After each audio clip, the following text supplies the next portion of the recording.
The Zed to Zed podcast.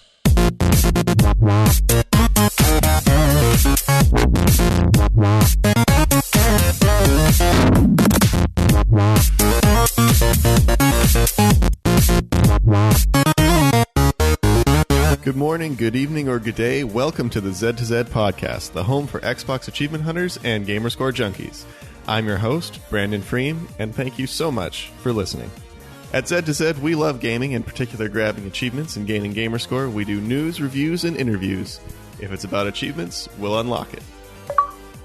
I'm away this week due to Tarragon infecting me with the PAX pox. Fortunately, along with the pox, he brought a full PAX recap with him. The host has some discussions with Tarragon about his time at PAX, and we talk about the new dashboard updates. Randy is rainy as usual, and there are some unfortunate things in Knobs and Discos, and we cover a new game in Review Zed. You can find show notes for this show, as well as previous shows, on our website, zed2zed.com. This is episode 48. You can contact us with questions and comments on Twitter, at Zed2Zed, ZEDTOZED, or over at our forums, forum.zed2zed.com, or email us directly at contact@zed2zed.com. Today's show is brought to you by the achievement All I Do Is Pin in Rock Band 4. This achievement requires you to earn an individual badge in a weekly Rivals challenge. Unfortunately, this achievement is a broken mess, and Harmonix is dead to me. If you, our fantastic listeners, have a suggestion for an achievement sponsor, let us know. Contact us via Twitter, at Zed2Zed, ZEDTOZED, at our forums, forum.zed2zed.com, or email us, contact@zed2zed.com. You can even leave your suggestion in an iTunes review post. And of course, we can't forget our Zed2Zed community events that are going on. We have the Gamertag Challenge, this month's Lord Chabello 13. We have the Bioshock Challenge running all through the month of November. And make sure to receive entries for those contests you post in our forum at forum.zed2zed.com. And your period monthly summaries work great for that. So let us know if you want to get your entries for this month. Let's get this show started with an introduction to my co-hosts. All right, and with that, I'm joined by my three co-hosts today. I'm here with Tarragon. How are you? Yeah, I'm good, thanks. Fantastic. And Proulx? I'm doing great. Awesome. And Randy, how are you today? Oh, I'm rainy as usual. So what have we all been playing this week? How about you, Proulx? Why don't you start us off? I would love to. I'm getting into kind of a bit of forming some gaming habits here. We did Titanfall again on Thursday, which unfortunately I don't have to tell you, Fream, but you weren't able to attend due to illness. But the rest of us, had our regular Thursday session, and it was a lot of fun. The same thing that I've said for the past couple of weeks. Not really much is there. And of course, me and Randy are continuing our trek through Perfect Dark Zero. It's rough. It's getting to the part where it's rough. Did we even get one level this week? I think we did in the beginning. We got the one, and then we failed like 3 nights in a row. Yeah, so we're on the hardest level at this point, and jungle. It's no fun. So close, so close. We almost had just a fluke of a beginner's luck round and beat it the first time, but no, it doesn't happen. Did we do that the first time? Oh, I was actually thinking of the other level. No, you're right. It was the first time of that night. We did get really close. Yeah. So it's slow going now, but hopefully once we punch through this ceiling, it's smooth sailing to the rest of the game, hopefully. And then, of course, we get to play it all over again. So that'll be fun. Yay. Yeah. One more time solo. Yippee. So, I also have an update now. I complained last time. I said I was giving up Gears 4 because it was just too hard. I was very frustrated with it. It was just earlier that day that we were playing and dying and playing and dying and playing and dying. Well, come to find out, there's a trick. If you're playing in co-op, and this was what you could do in the previous Gears, if I remember correctly, but I don't know why we didn't even think about it. If you're playing in co-op, one person can bump their difficulty down to whatever. So my friend is now playing super easy mode, whatever that's called, I can't remember, and I'm staying on insane. Casual, thank you. Yep. Mm-hmm. Yeah. So And in the same amount of time that we were trying this one checkpoint, we've probably gotten 2 of the 5 acts of that game done.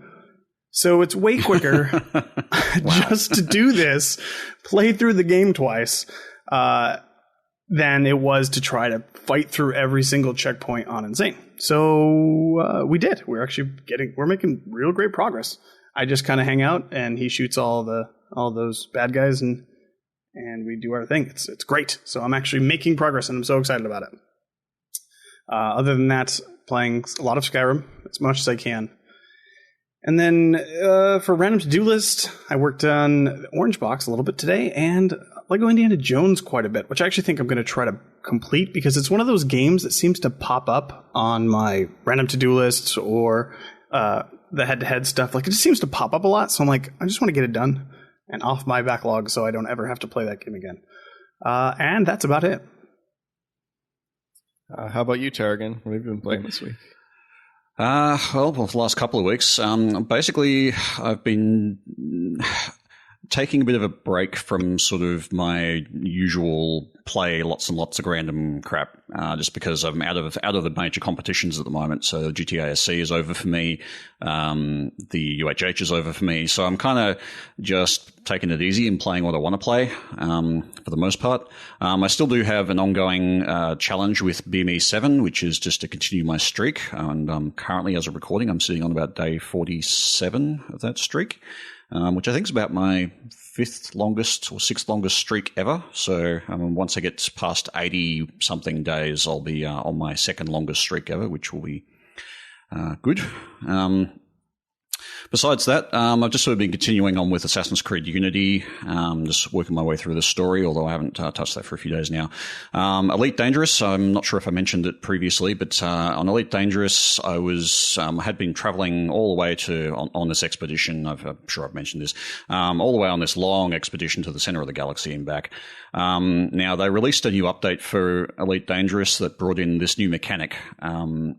There's stars called neutron stars, and they blow out these big jets of sort of radiating matter, essentially. And the mechanic is that if you fly through these jets, you can actually boost your basically your hyperspace jump. So you can jump like 4 times as far as you would normally be able to. And this is making sort of exploration speed much quicker, because you sort of jump from neutron star to neutron star, you boost your frame shift drive, and you can get around a lot quicker. The only issue there is it's also very dangerous, because those jets will do damage to your ship. Now, as I was sort of experimenting with this, I ended up getting my ship caught in one of those jet streams and unable to get out, and blew up, which was kind of bad, because when you blow up, you go back to the last station that you docked at, and pay a fee, and you lose all your exploration data and a few other things related to that.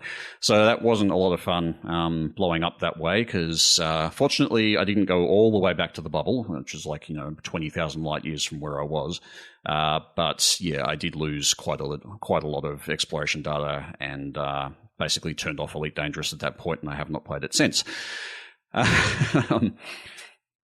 Beyond that, I've been chasing up the random to-do list with a game that was surprisingly fun, actually. Velocity 2 Times. I don't know if either of you have played that. Velocity 2X. It's sort of it's kind of a top-down shooter, but then there's also parts where you're essentially doing speedrun platforming stuff. It's kind of like a mashup of those two genres, and it's actually quite a lot of fun. It's not a game I'm going to be able to complete anytime soon, because there's quite a lot of sort of challenging modes later on. But I had quite a lot of fun working my way through that, and got my random to-do list achievement, and kept on going in that game a bit further, just to sort of knock out some other things. Assassin's Creed Black Flag turned up on my random to-do list, so I've played through the first 3 memories of that again. It's interesting comparing the differences in the way they've done a lot of the mechanics in Black Flag versus Unity. I actually think, having played the two just basically side by side, that the mechanics in Unity are a bit of a step backward. They've kind of they've sort of undone a lot of things that were in Black Flag that kind of made the game fun, and I'm not really sure I can sort of quantify exactly what it was, but going back to Black Flag was so much more fun than the game that I was playing in Unity. So maybe I'll talk about that some other time. But I just wondered if I don't know if you guys really play much Assassin's Creed. I'm pretty sure you don't, Randy. But Proulx, do you play much? Oh yeah, I played the first 3, and then I played Black Flag. It's interesting to hear that about that the new one isn't as good, but I really like Black Flag a lot, actually. Yeah, well, Unity's not the newest one. I think that Unity was the one that had all those that plague of bugs, basically, and then they released another one after that. Mm-hmm. Yeah, but they released another one after that. I forget the name of it. Syndicate? Syndicate, yeah. So they had Black Flag. I think they had the one that was 360 only. And then they had Rogue, the 360. Yeah, so that's right. They had Rogue and Unity pretty much came out at the same time, I think. And then Syndicate. Syndicate's been getting great reviews. Unity's still regarded as one of the worst ones. Probably not quite as hated as Assassin's Creed 3, although I don't really know why 3 got the hate that it did.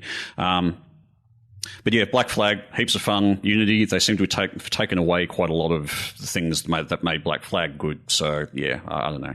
Those are grindy games, though. I mean, if you're trying to beat it, it just seems like a lot of just walking around the map and collecting flags and jumping off things and stuff. So yeah, I think the worst things in those games were actually the multiplayer. Doing all of the grindy sort of in-game things were generally fun to do, even if it was, the lot of it to do, it was still reasonably fun. I found a lot of the multiplayer stuff just got a bit So fortunately, they took a lot of that away with Unity and on. So I think the multiplayer basically doesn't exist anymore.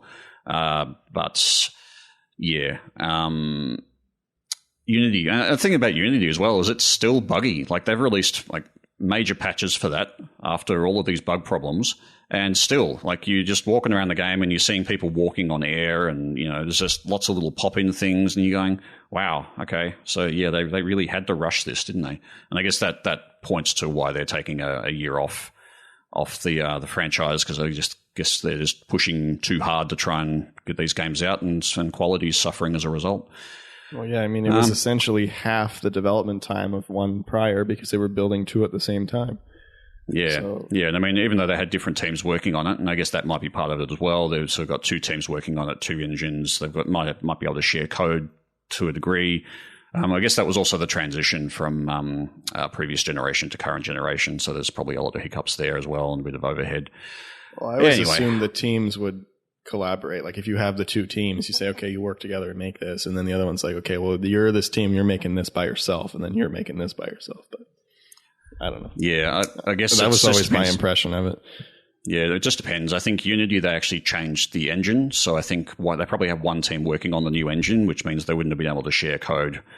And they would be able to share some assets, but again, the assets are tied to a historical period, so assets become a bit tricky to kind of share. They'll be able to share sort of models, I think, but not necessarily these sort of assets and the way people look and clothes and things like that, and sort of the buildings and whatnot. Well, can they share wagons full of hay? Because really, that's all that you need, I think, for Assassin's Creed. That's true. Yeah, there are lots of wagons full of hay.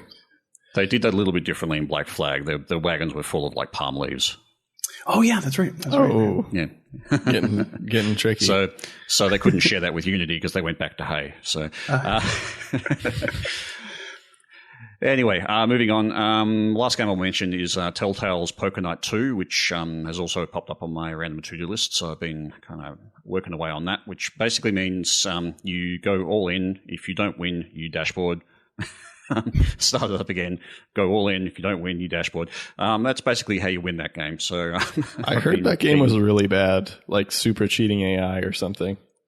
Yeah, true? Maybe. I haven't really seen it, but then again, I'm basically just going all in, and if I lose, I dashboard. So I can't really say. That's a good strategy. Yeah. So yeah, the game doesn't look like it's going to be terribly difficult to finish if you take that kind of tactic. Yeah, and that's pretty much me. What about you, Fream? I mean, Randy? Randy. Well, this week's... I was going to say, this feels a little bit like Weekend at Bernie's. We're kind of holding up Fream as a... It's like, so what about you, Fream? He's totally fine. Okay? Well, I played a few things this week. Probably not as much as usual.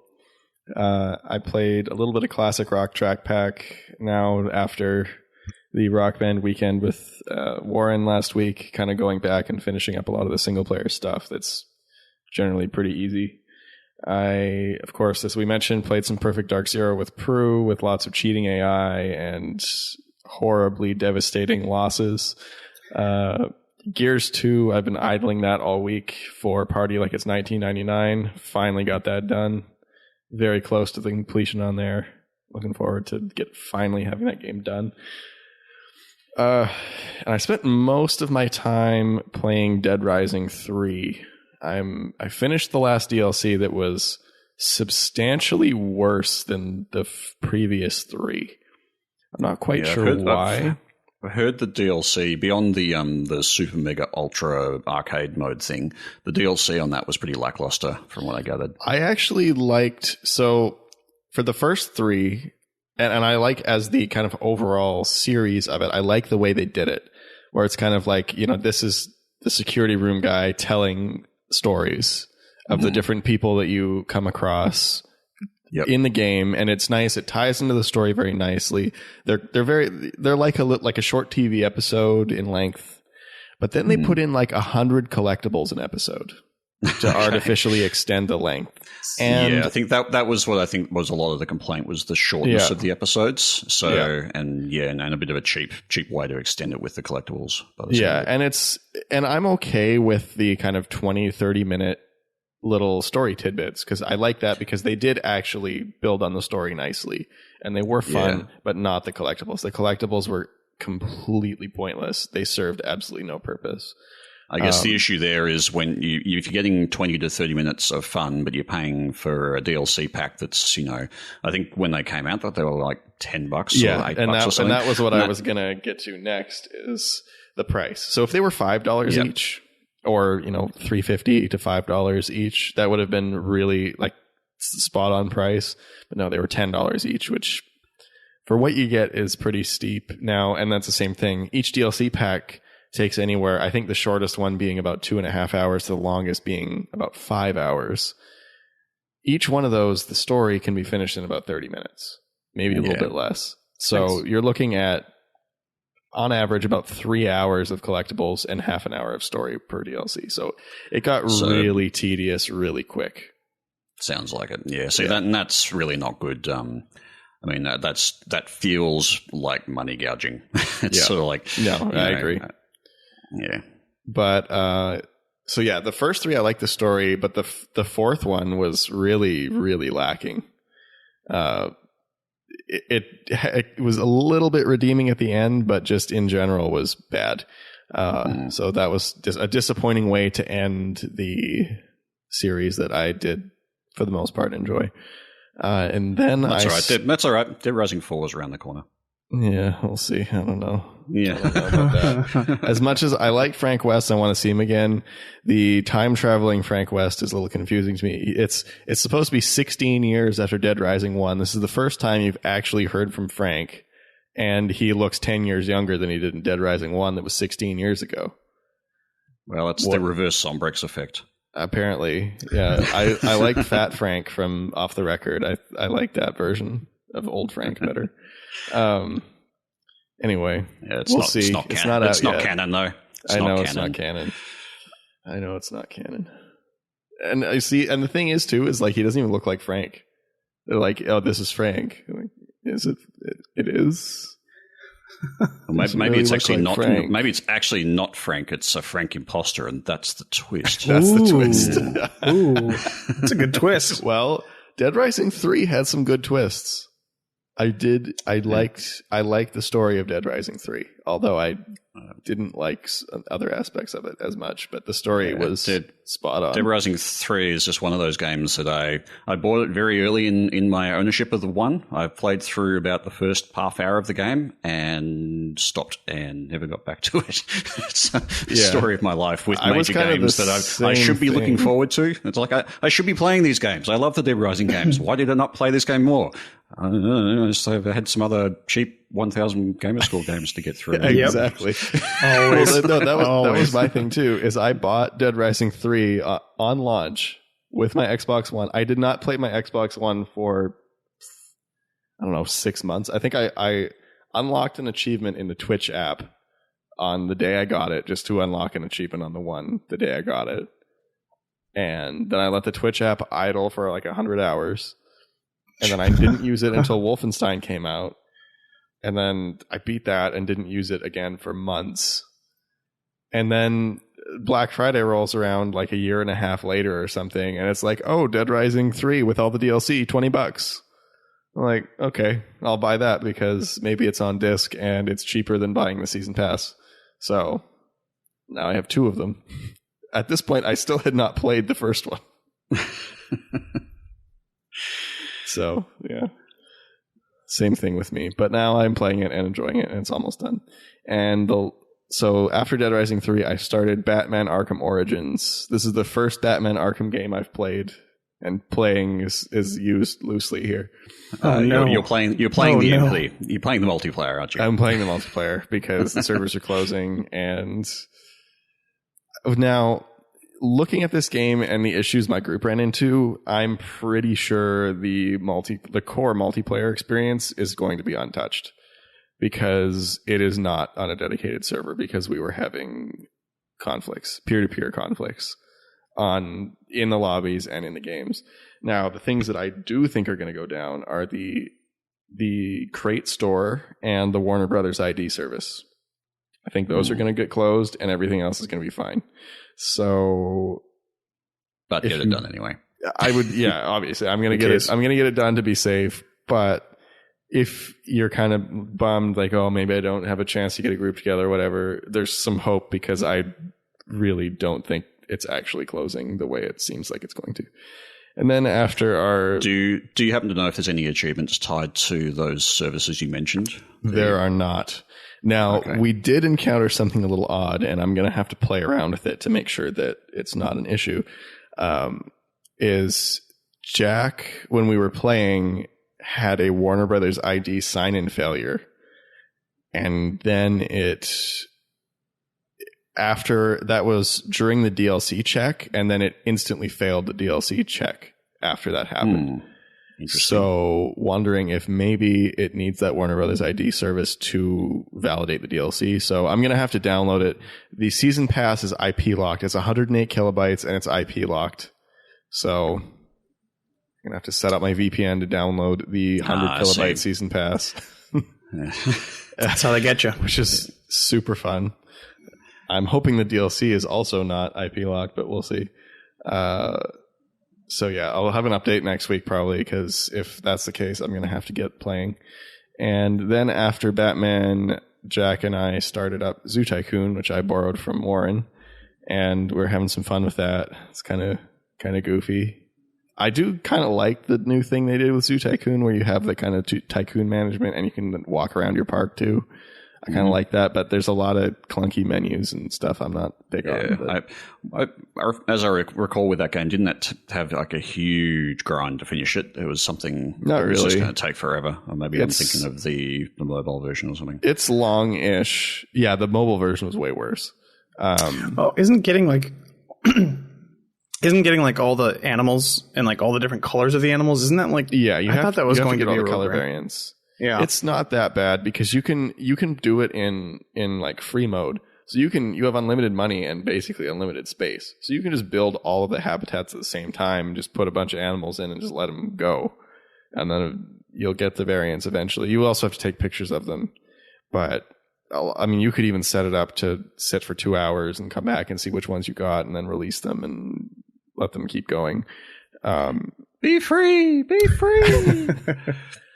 Yeah, I mean, it's probably a lot of waiting, but not really a lot of playing, I would say. Just because it lets you do it in that free mode where money is unlimited, time is unlimited.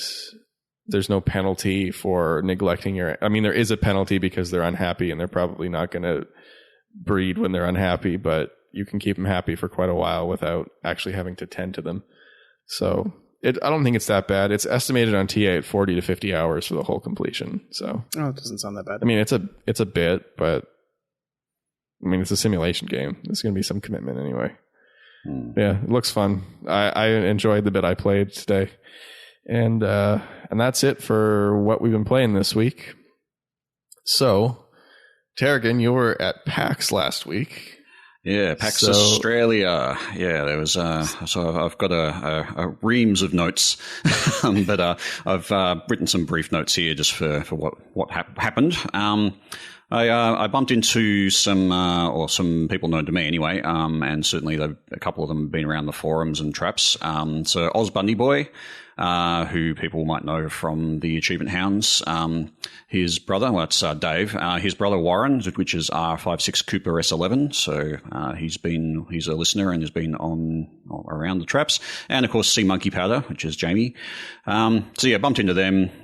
So it was good to meet up. I didn't really see anybody else, although I'm pretty sure there were a few other people from around the traps, but yeah, I didn't see any of them. So first thing I went to was the Major Nelson keynote, which was on the first day. That's actually on Twitch. So the Major Nelson keynote, that was pretty interesting. I won't go into too much detail because you can go and watch it on Twitch, but just a couple of the stories that he told were pretty funny, particularly one about when just after he'd gotten married, they got a new house, they moved into the house, they just sort of unpacked everything and set it all up, and he went to work, he came back home, sat down, the place was all nice and clean and everything like that, and then he went, "Hey, where are my consoles?" And this is like 1995, so it was like a Lynx and a few other sort of that era consoles. And he sort of said, "Where are my consoles?" And his wife came in and said, "Honey, I'll tell you what I've done."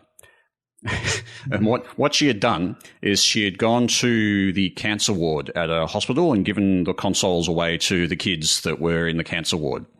And Larry basically said, "Well, you can't really be angry about that." So it's like, oh man. So it's just like, oh. It's like, what do you do? More. Yeah, not to give anyone ideas. So don't tell this to your significant others. But yeah, that's one way to get rid of consoles without. Yeah. Anyway, I'd still be angry. Yeah, I'd probably still be angry too, but yeah, it's just secretly angry. Yeah, it's like no, secretly. Larry also got set on fire for a promotion. Care to guess what game? NBA on Fire edition. Nice try, but no. Let's see. He actually got covered in fire retardant goo, and then got sprayed with aircraft jet fuel, and then a guy came up behind him and set him on fire with a blowtorch. That's literally Ace Combat. He had to run towards the camera and then drop and roll. So that was essentially the entirety of the stunt. But he got set on fire for Splosion Man. Oh, duh. Oh man. Yeah. Man. But I just can't imagine getting covered in goo and then getting jet fuel sprayed on me. Like, Jesus. And then a guy with a blowtorch. I assume afterwards, though, he probably got some donuts, so he's probably fine. Yeah, he was probably fine. Yeah. That's a Splosion Man joke. It's not like Dunkin' Donuts. No. Yeah. Or Tim Hortons. Even worse, Tim Hortons. Sorry, Canadians. Moving on. Oreos. Anyway, there was a couple of takeaways from the talk. I won't go into too much more detail, but a couple of takeaways, just a couple of quotes that I took away, which was, first one was, "What's the problem you're trying to solve?" Is basically a good way to kind of shut down meetings and ramblings that go off track. So when you're trying to sort of solve a problem or you're trying to work something out and people are getting mired in details, it's often a good idea just to kind of pull things back to, okay, what are we actually trying to fix here? Because I don't know if you've been in groups like that where people get bogged down in details or go down a path that is just meandering off and you're getting too stuck in the details of one particular solution to something that may not be actually solving the problem you're trying to fix in the first place. So I thought that was interesting. Another one as well was his philosophy is basically, if you're feeling comfortable, get uncomfortable. Because basically the more interesting things happen to you when you're in an uncomfortable space. And also, if you're uncomfortable, then you're most likely learning things. Whereas if you're comfortable, you're not challenging yourself, you're not learning anything new. So those were a couple of things I sort of wrote down just as kind of interesting takeaways. I definitely have to agree with that. Comfortable is boring. Well, I sort of personally, I kind of go through phases with that. Sometimes it's nice to just to get comfortable and relax. Yeah, if you've had it's okay for a while. Yeah, but don't wallow in it for too long. Otherwise, you just won't learn anything, and you turn into a grumpy old man who votes for somebody who you shouldn't vote for. Anyway, let's not go there. We had some discussion while we were playing Perfect Dark. Me and Proulx. Yeah. Yeah. So wait. I'm confused, though. I'm a little confused. Is he also a motivational speaker? Because it's interesting that he was talking. I mean, these things are great and interesting to talk about, but I'm just, it's weird that they're just not at all game related. Yeah, well, I mean, the keynote was essentially his history and how he got into what he does now, and also what he does now. And his background sort of started in radio, so this is a lot of just his takeaways from a lot of the things that he's done. So in radio and various, so I think he was sort of essentially not a project manager, but sort of on that kind of that level. He was managing a team and then moved over to Xbox. So, I guess this was just more his general history / I don't know that I call it motivational speech, but it was just more, here's some important things that I found as I traveled through my journey to get to where I am now. Yeah, that's cool. That's cool. But, you said what he specifically does. I mean, he is just a professional tweeter, right? That's all he does all day, I thought? Yeah, totally. Yeah. Okay. That's what I thought. But he also kind of leads a major team at Xbox. Sure. At the tweeting team, I think, right? Yeah. Yes, yep. The tweeting and Reddit team. That's the one. Nice. The last thing I wanted to mention with Major Nelson's keynote, and I highly recommend it if you can find it. I'll see if I can put it in the show notes. But on his Twitch, there's a version of this floating around on Twitch that's worth taking a look at. You might even see me in the crowd if you can.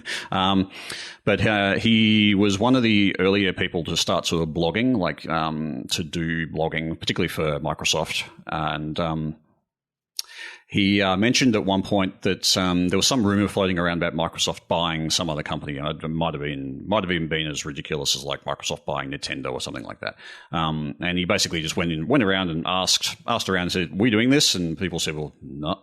So he blogged it, and this is what caused a.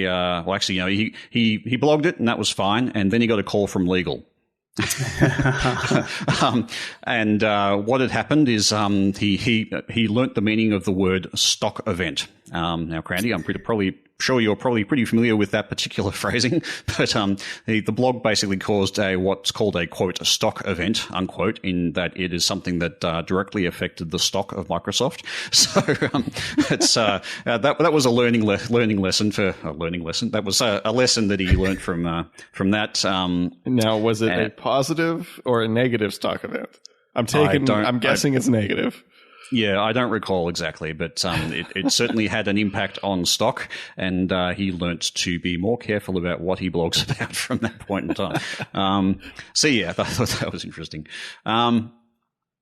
So moving on, I went to a lot of. I basically avoided most of the major game displays, mostly because I didn't really want to go into queues and things like that. But I ended up going to a lot of panels instead.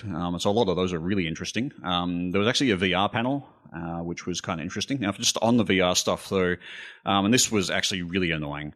The PlayStation VR, they had like a big section set up, and that was probably the one section I wanted to actually get into of the majors, because of Batman Arkham VR. Sort of like trying to get over my general cynicism about the VR side of things and go, okay, well, maybe the Batman experience is good. I'll give it a shot.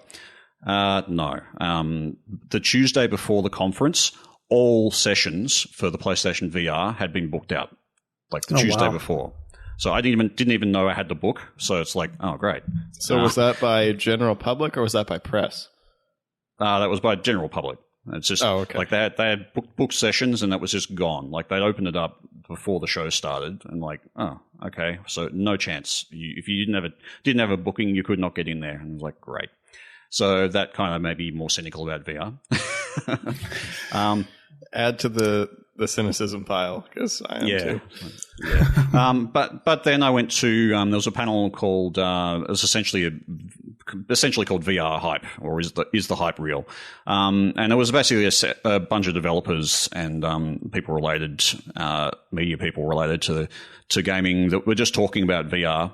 And that was actually really interesting. The sort of developers basically just acknowledging that, there's a lot of challenges with it, but it's actually pretty exciting. It's a pretty exciting space to be playing in. And so were these companies VR development companies, or companies that are actually actively developing VR? I think it was a mix of both. There were some that were actively working with VR. So they're game developers, but they're doing work on a VR or playing around with VR. There were some there was an indie developer there, and there was like one of the majors. I can't remember exactly who. But yeah, they're just sort of talking about the way they're tackling, and obviously things like movement is a big deal, as in it's a problem. Movement sucks in VR. I'm pretty sure most people universally agree with that, unless you've got a huge expensive rig. Movement just is not great. The whole sort of stone throwing mechanic, I really hate that. It's just kind of a stopgap solution for a problem which is moving around. One of the developers there, actually, for one of the games, had this. They developed a different way to move around, which was essentially dragging the air. So you essentially reach forward and you grab and then you pull. And they found that became much more natural because people would start essentially just swinging their arms to move like they were walking. And so it sounds like they've kind of worked out an interesting way to get around that unnatural feeling of movement that you have in VR with the whole stone throwing kind of mechanic. So after this VR talk, I was actually I felt a bit more positive about VR in general. So I'm kind of interested to see where it goes. Although I'm still skeptical, but a bit more open to the idea. I still think the best movement solution. I mean, it's obviously not viable for everyone, but that I've seen so far was the one that I saw at GDC last year, where you have like slippery shoes and a little donut bubble and a dome, and you have full movement, but you don't. Yeah, and that's what I was thinking. Was the problem with that is those things are expensive. You need to have the space to set those things up. And I guess these are the challenges of VR for anybody who's got a small space. It's not gonna be viable. If you want to get And VR itself is expensive too. Absolutely. I mean, I think they were projecting the price of those to be like $1,200. So in Australia, just to get started, you're spending at least $1,000 just on the kit, at least, and then you also need a PC to run it, which is another $2,000 or something like that. So you're looking at $3,000+ Australian just to get a rig and a setup for it that's going to go, and then you have to buy the games. It's certainly a niche market at the moment. I guess I'm interested to see where it goes. I want to see. Personally, I want to see a wireless VR. That's not going to happen for a while, but being tethered has always bothered me. We'll see. I think the VR that I've seen done really well is actually a lot of sit-down VR. Like the Elite Dangerous VR is really, really highly regarded. But the difference there is that if you get a hothouse setup, which is basically hands-on throttle and steering kind of joystick setup, so you've got the full feeling of being in like a spacecraft, and then you've got the VR as well. You're sitting inside your spacecraft, but you don't have to move because you're sitting, but you fly the ship. So that's where it works really well. As soon as you involve movement beyond your sort of square that you got, your boundary square, that's where it starts getting a bit problematic. So I guess we'll wait and see on that. Yeah, I think we'll probably be waiting for a while. Yeah, I think so too. Yeah, so, and I guess, I think it was interesting, Phil Spencer was asked about VR recently. I forget where it was, but he was asked whether VR was going to come to Xbox One. And he said, and I'll probably butcher this, but he said basically it'll come when it's ready. Or when it's viable, basically. And I think what he meant by that was that there's not really, the tech just isn't quite there yet to be a really viable sort of platform, I suppose.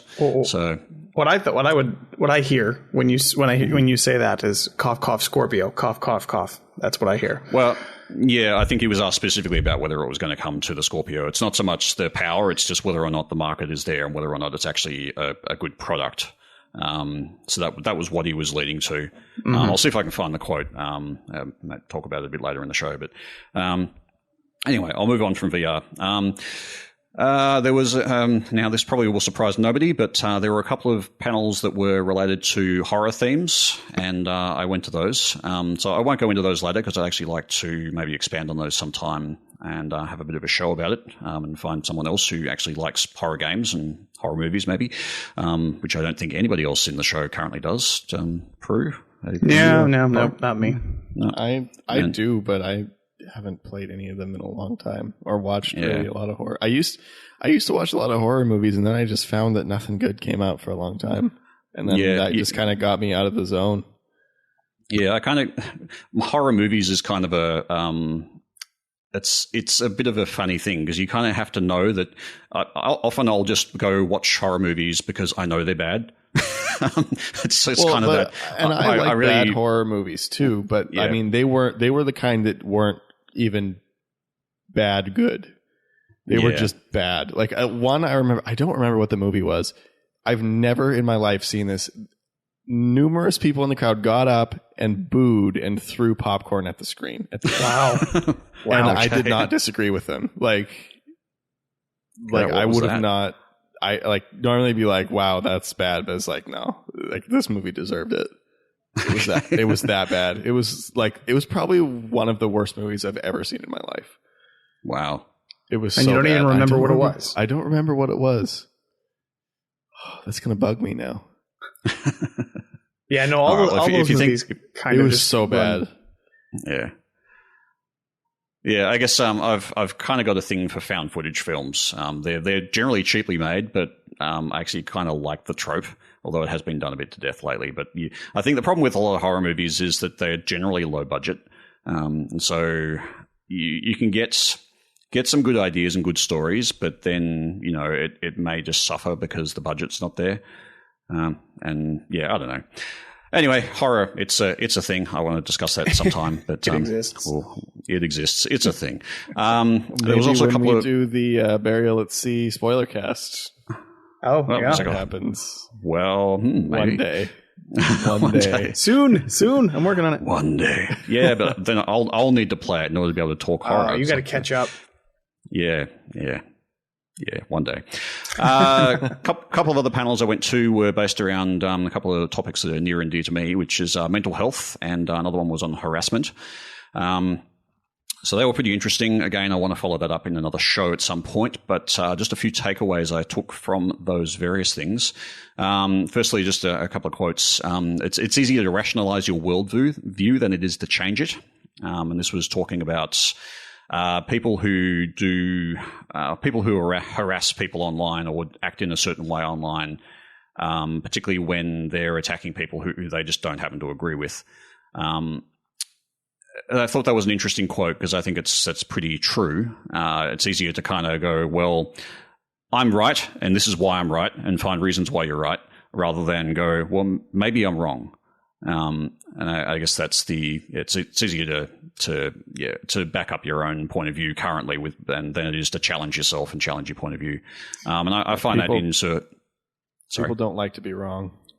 Well, yeah, and I think that's sad because I think that you need to be wrong in order to be able to learn, and I think that sometimes you are wrong, and if people aren't willing to accept that they're wrong sometimes, or that perhaps their point of view is not necessarily the only point of view that's correct, then we're never going to agree as a society. And I think that, we kind of need to find common ground. We need to listen to each other. We need to learn and just empathize, I guess.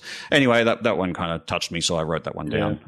Another one... I agree, too. Like, I love arguments, but... and disagreement. Arguments and disagreement that are constructive. Yeah, well, arguments and disagreements are only good, I think. They're generally, if nobody's going to change their mind it's completely pointless to have a debate or an argument about something. There's just no point whatsoever. Actually, I disagree with that slightly to a degree, only because it can be you're useful. wrong, and I cannot be. You're wrong, and I cannot have my mind changed on this. Only Just because talk louder. Talk louder.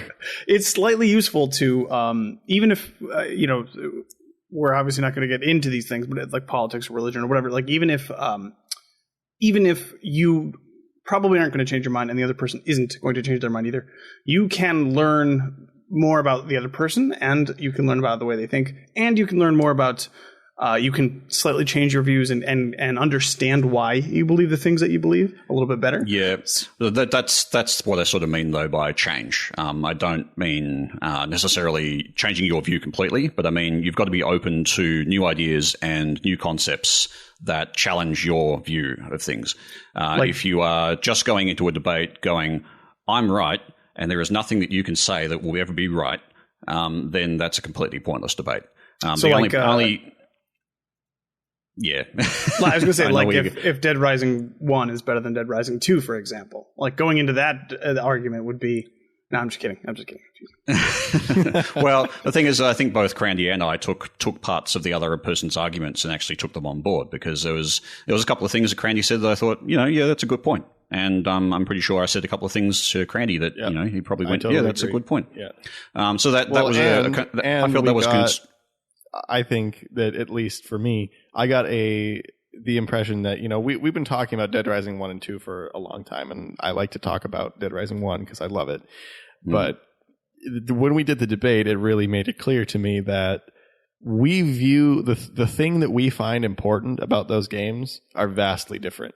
Yeah. And I think that's a huge reason why we disagree and come to the conclusions that we do if one is better than the other, is that I put way more importance on the setting, where it seems like you put way more importance on the actual core gameplay.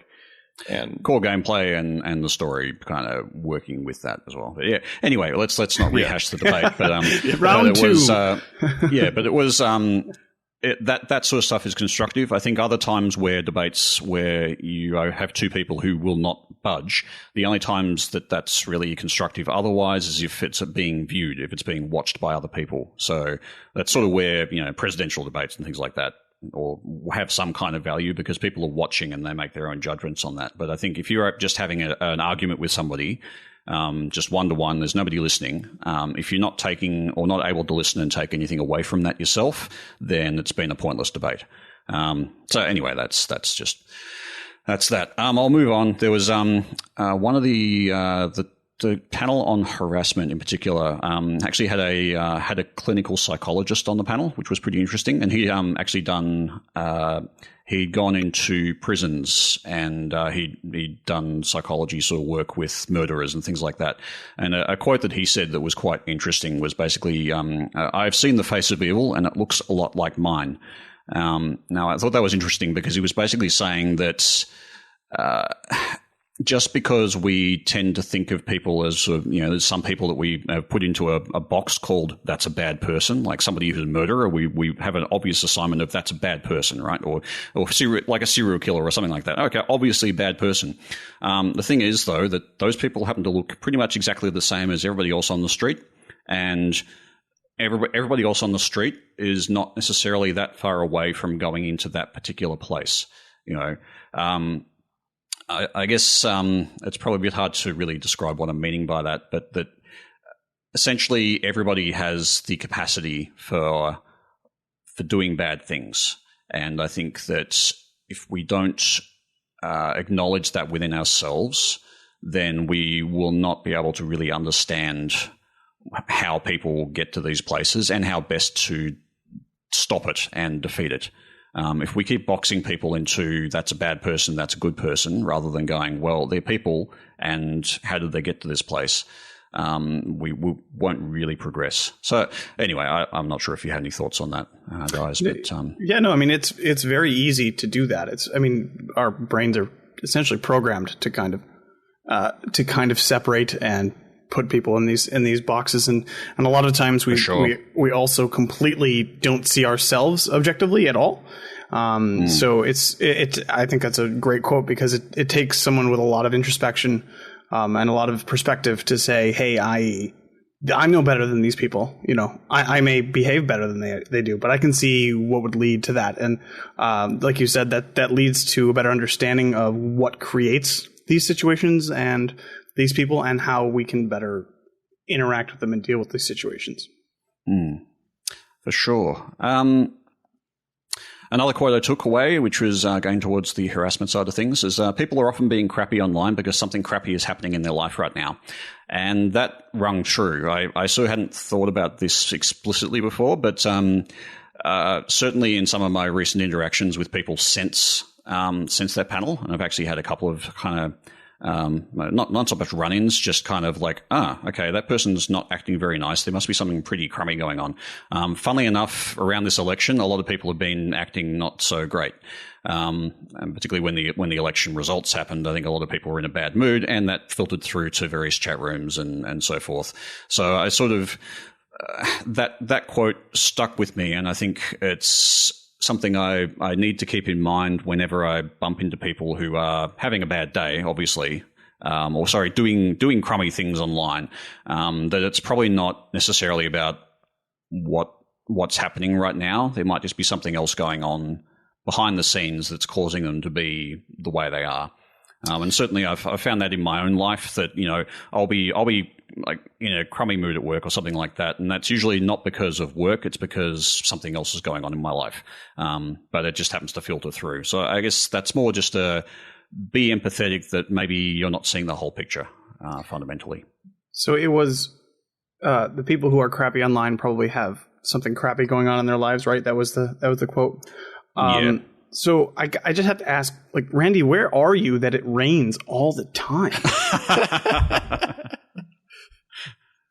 Come on, I'm not that miserable. I'm not harassing people. I'm just being I'm kidding.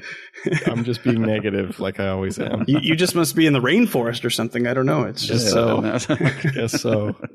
Or upstate New York. It rains a lot here too. It does. I think that's kind of interesting too, because you hear so many bad things about like run-ins with people particularly on Xbox Live. I think Xbox Live seems to have a bad reputation of really horrible people on it. It's any online. I know it's everywhere, but I see it way more than like, when I played. I think it's just the thing of having a mic and people just like spew things versus like, I don't know. I want to say like an MMORPG, you don't get that nearly as much. But you still have your griefers and your things like that. And you can't ask yourself why are they doing those kind of things? And yeah. But I think, and you say, oh, well, like, do that many people have that going on? And well, yeah, they probably do, because what do you do when you're having a miserable day and you just want to unwind or stop thinking about it? Play video games. Absolutely. Yeah, that's true. Or you go on Twitter, read your feeds and lash out at someone. It's just, and especially a video game with other people, it's even more distracting. Especially if it's competitive too, right? I mean, like those games. It's competitive, and let's say you get shot in the head by someone you don't think it was fair, rant. And it's a lot easier to lash out when you're in a bad mood already than it would be otherwise. So it rung true with me. So yeah, totally. And the last little quote that I had from that particular session was it was actually an audience member came up and asked and led with this quote. It's actually from Harry Potter. And it takes courage to stand up to your enemies. It takes so much more to stand up to your friends. And I thought that was a great quote. That's from, hang on. I can do this. The second one. Sorry. I was just. Is that the Chamber of Secrets? Chamber of Secrets, yes, and it was with what the heck is his name? Longbottom. That's right. Sorry, I was just getting excited because I remembered, but yeah. Nerd. Have we been having a bad day? Maybe. But yeah, I thought that was a great quote, and I think the context of that was more that it takes a lot of effort, or it takes a lot of courage to stand up to friends who might be doing or behaving badly online or harassing someone or abusing someone. So I think the context of this was more people essentially doing a Twitter mob and abusing someone for saying something. And it takes a lot of courage to actually stand up to people who are your friends, the people closest to you, and say, look, that behavior is not appropriate. I'm not happy with that. And that was sort of the context of that. And I think that's true. It is very difficult when you see people who like acting in a poor way to actually say anything about that. And I think people should do that. People should stand up and say, look, this is not good. This is not the way you should be acting. I don't approve of that.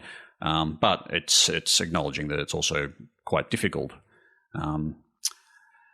Anyway, the last thing there was a book that was mentioned during one of the psychology things there, which was called Getting Gamers. I'm going to be picking this up. I've actually ordered it already.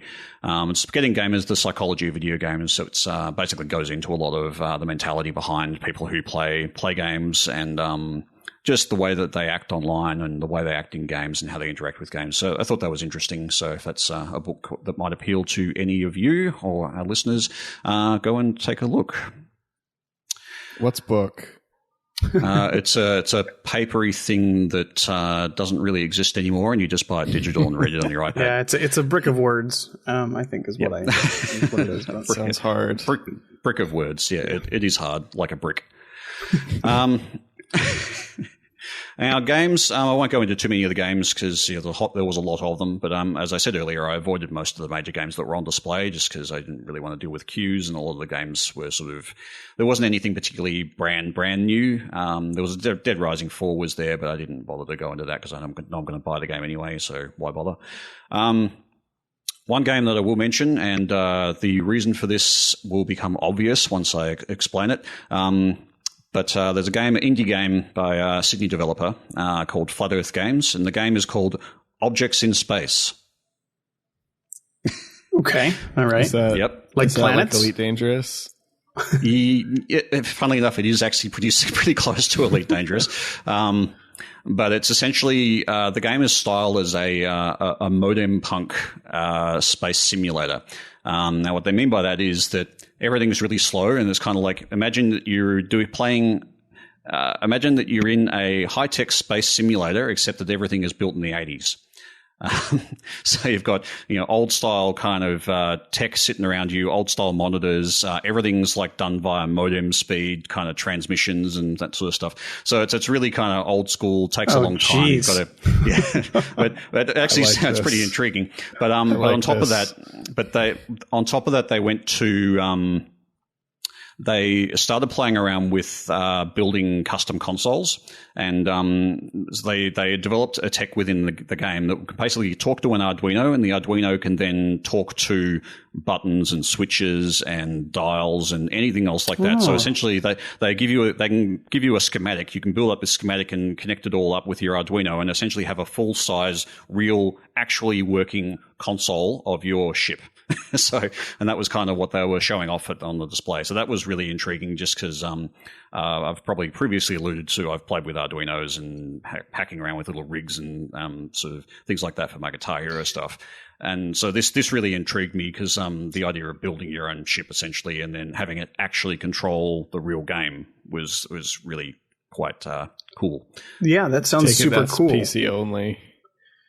Yeah, it is PC. It was PC only, but that's okay. So unfortunately, that's why I didn't want to speak about too many of the games I saw because most of them weren't Xbox or achievement related. But that one I just had to mention because the obvious reason.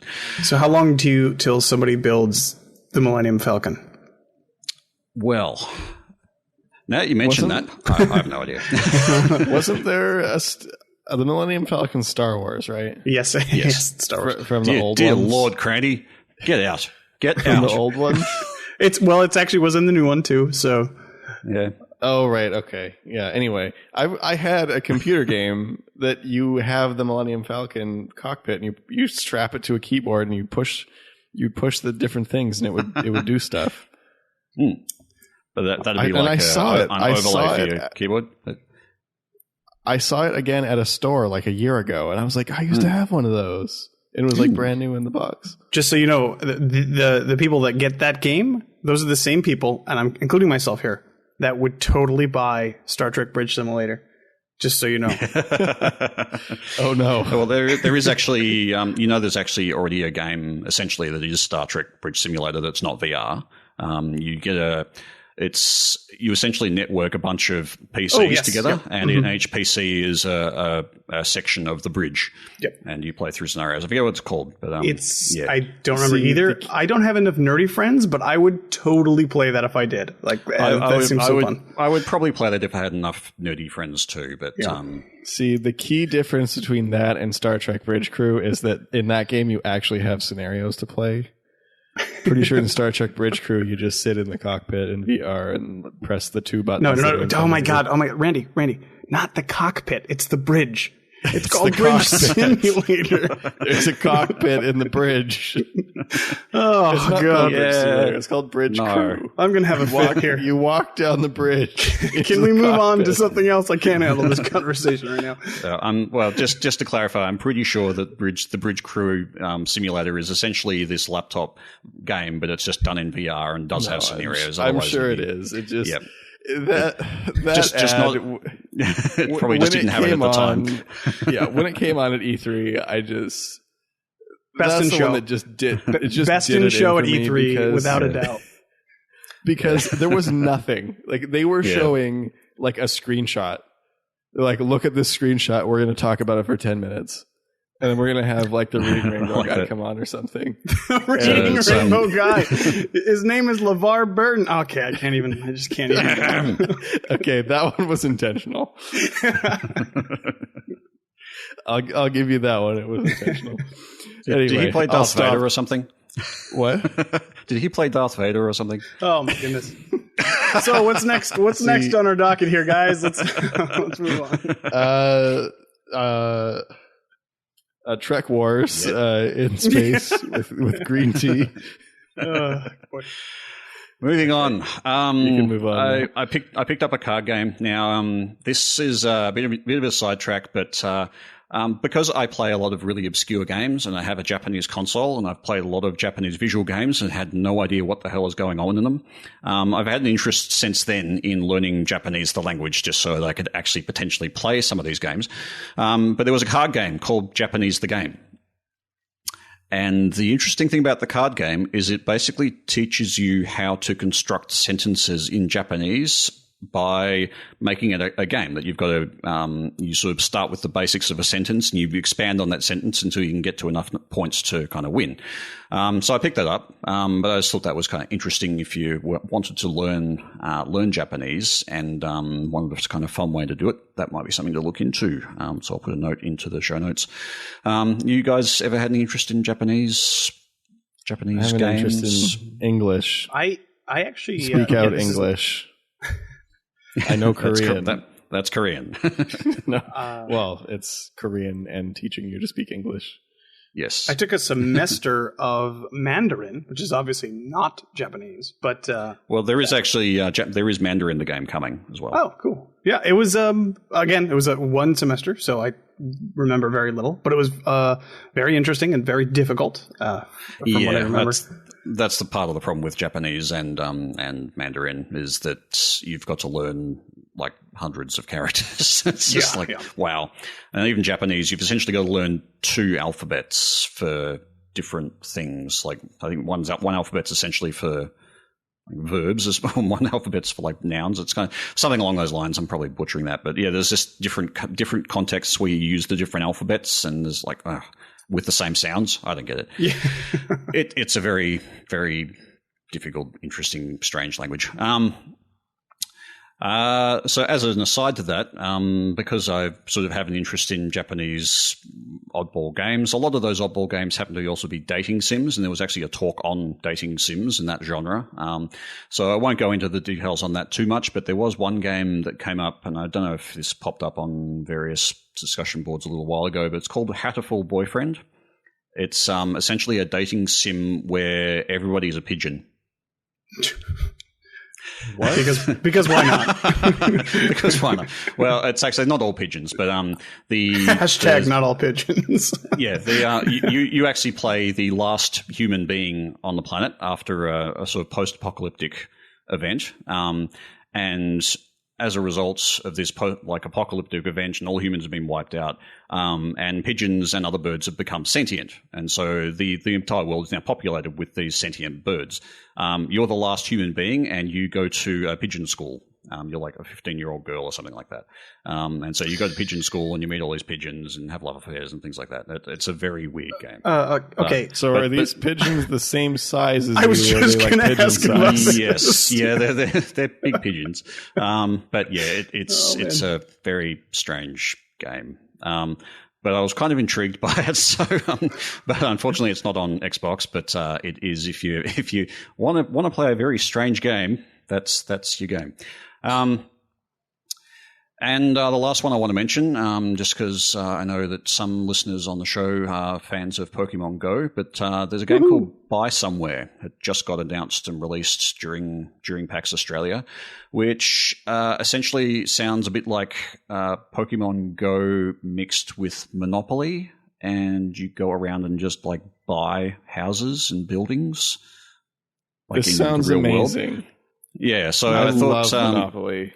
So I thought, yeah, that would probably interest a bunch of people, and yeah, that was released. So go check that out. It's a mobile game, but it's essentially using the same model as Pokemon Go, and it's based on locations and things like that, and you'll have landmarks and whatnot. But you can kind of like buy those things or buy just generic houses and stuff like that. So yeah, I will be checking that out at some point. I will say, as someone who was a big Pokemon Go player beforehand, because I'm a huge Pokemon fan,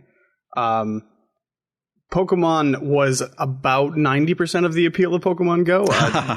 There was not a lot of meat to the game, so I hope that they can find their own niche and their own way to do it, because there was a lot of it wasn't fully fleshed out, we'll say. But I guess this sounds a little bit different, so maybe they'll find their own way to make it good. Yeah, so Pokemon Go, I think, had a lot of churn, as in people played it for a while and then stopped. Because it's like, run out of things to do. Well, I mean, there was like that first 2 to 3 weeks where like every person in the world that had a smartphone was playing Pokemon Go. Even people that didn't play games, people that weren't into Pokemon, everyone played Pokemon Go for like 3 weeks. And then everybody stopped. And then everybody stopped. Yep, pretty much. The servers are great now, by the way, just so you know. It's totally fine, yeah. So the last thing I want to mention, there was a panel on statistics, which is probably not terribly interesting, although it might actually be more interesting to us, given that we're fans of true achievements and watching our gamer score and statistics in general. But this was more based around social media and how you measure you sort of it's sort of about gaming mechanics and how your game is tracking and that sort of thing. So from a development point of view, but also social media tracking and so forth. But I won't go too much into that. But there were a couple of takeaways I took from that. Was one thing I didn't know, which was that using the skull and crossbones in China is a bit of a no-no. Apparently that's just a bit of a cultural thing that you don't really want to use skulls, crossbones, and mostly skulls in China for some reason. It's just not good. So anything that's like pirate-based has a bit of difficulty in China for that reason. They kind of have to change the what they're using as like logos and things like that. And the last thing I took from that was a quote, which was basically, if something is free, then you're the product. And that applies to things like, say, Facebook. So basically, Facebook is free, but only because you're actually the product and you're sold on to advertisers. So it's just an interesting way to kind of think about anything that you get for free. If you're getting it for free, then the fact that you're using it is being used to monetize it for somewhere else. So it's just more of a caution.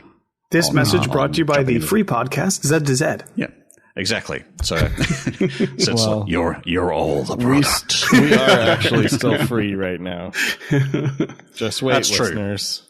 Yes. Soon we will be. Soon we'll put it behind a paywall and then fade into obscurity. No, microtransactions. I always think that. I mean, this is something I don't think I've talked about on the podcast before, but I talk about all the time. It's not just like you being sold, but appreciate the things that are free on the internet and stop using ad block. Because people complain about your data getting sold. Well, yeah, if everybody's blocking ads, how are they going to make money? Nobody's going to actually pay money to use Facebook. So what else are they going to do? I mean, they would probably do it anyway.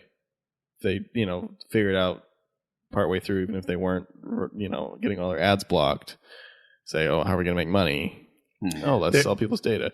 But the other thing too is like you look at YouTube. That's an amazing service. It's provided completely free, and I feel like probably less so than a site like Facebook in terms of usable user data to sell to someone for whatever reason. But there's advertisements on there. Yeah, they'd have a hell of a lot of data they could sell off YouTube, and that all feeds into the big machine that is Google as well. Yeah, I was going to say it's Google. So yeah. but you're absolutely right about in the same sense, like.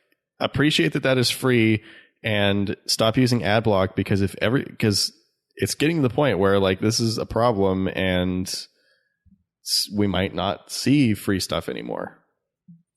Well, everything that's out there, every single website, everything that you look at, all costs money. Everything costs money. So it's got to be paid for somehow. So blocking ads just means that you are essentially defeating a way for the people who are providing that content for you to earn money. And if enough of that happens, then those things will go away. Or they'll be put behind paywalls, or you just won't see them. Or they'll be replaced with inferior versions that don't cost as much. So yeah, it's certainly a cautionary thing. I guess there are limits, though. I guess if the ads that you're seeing are particularly bad or they're particularly invasive, then that's worth contacting the site about and saying, look, this is not good enough, and maybe blocking at least temporarily. But in general, if you use a site regularly, consider turning off your ad block on that site or subscribing. That'd be my I was going to say I agree with that, but almost universally, mobile ads are awful and terrible, and they break the user experience. So I actually, that to me is okay, because like if once you start like literally frustrating the user, then I don't sympathize for you anymore. But that's like Wikia is the worst in my opinion. It's the only website that on a regular basis plays sound autoplay ads and has probably the ads on the page that actually break it. Like it crashes my entire browser. The funny thing is that I bet if you looked at their statistics, you would find that those are the types of ads that actually get the most click-throughs.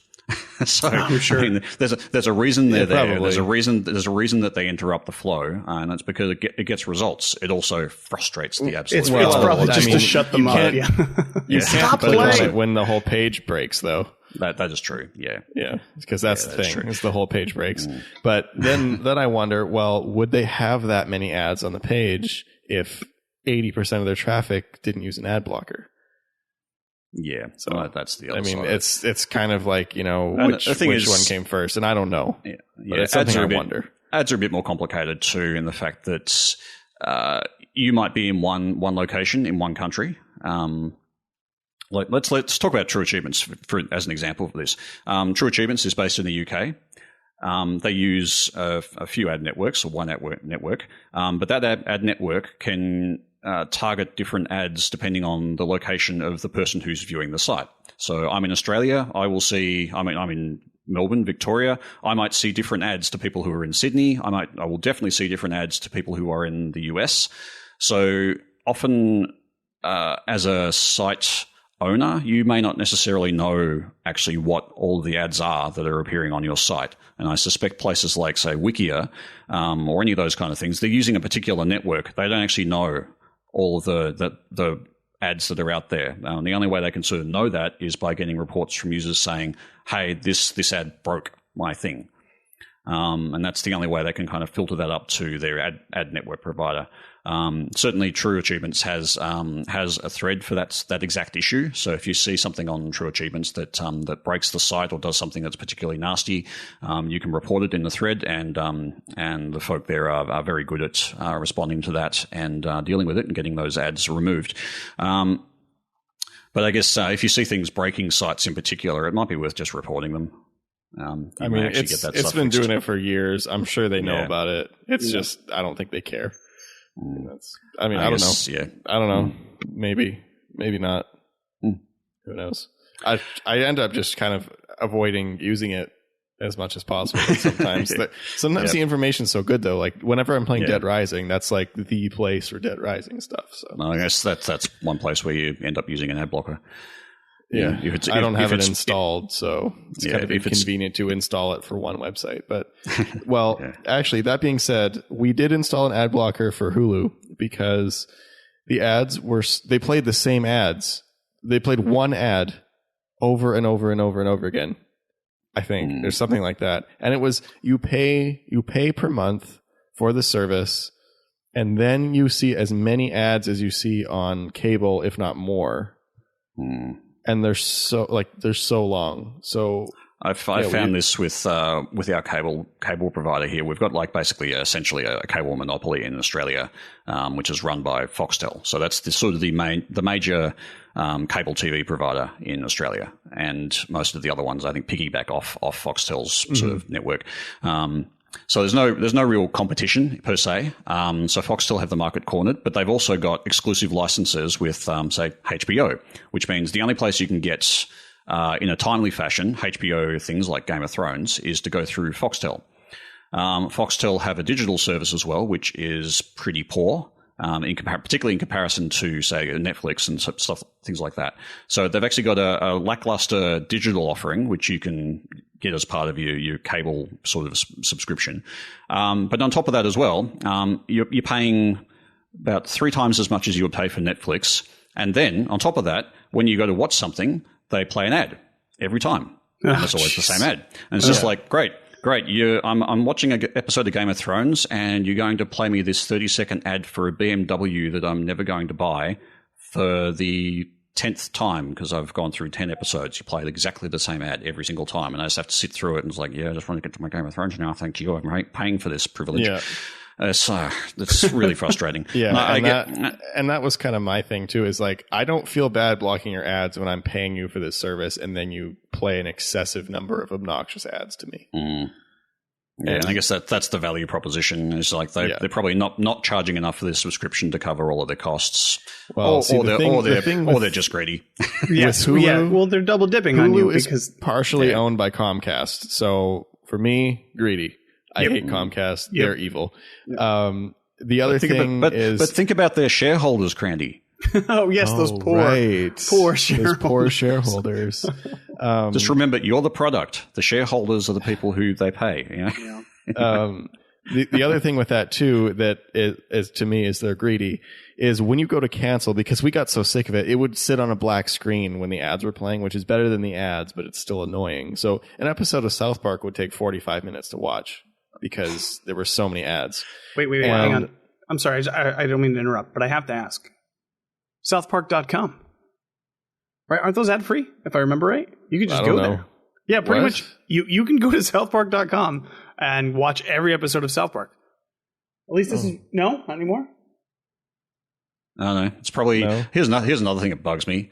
Region-restricted video content. Yes. Like, I'm willing to bet that if I went to southpark.com right now and tried to watch it, it would say, US not available in your region. No, I was actually just informed that is not the case anymore. I haven't been to southpark.com in a good year or two, so I apologize for getting up. It used to be that you could go there, but then and watch literally any episode you wanted. Apparently, now they're on Hulu, so you get to pay and then watch the ads. Pay Comcast.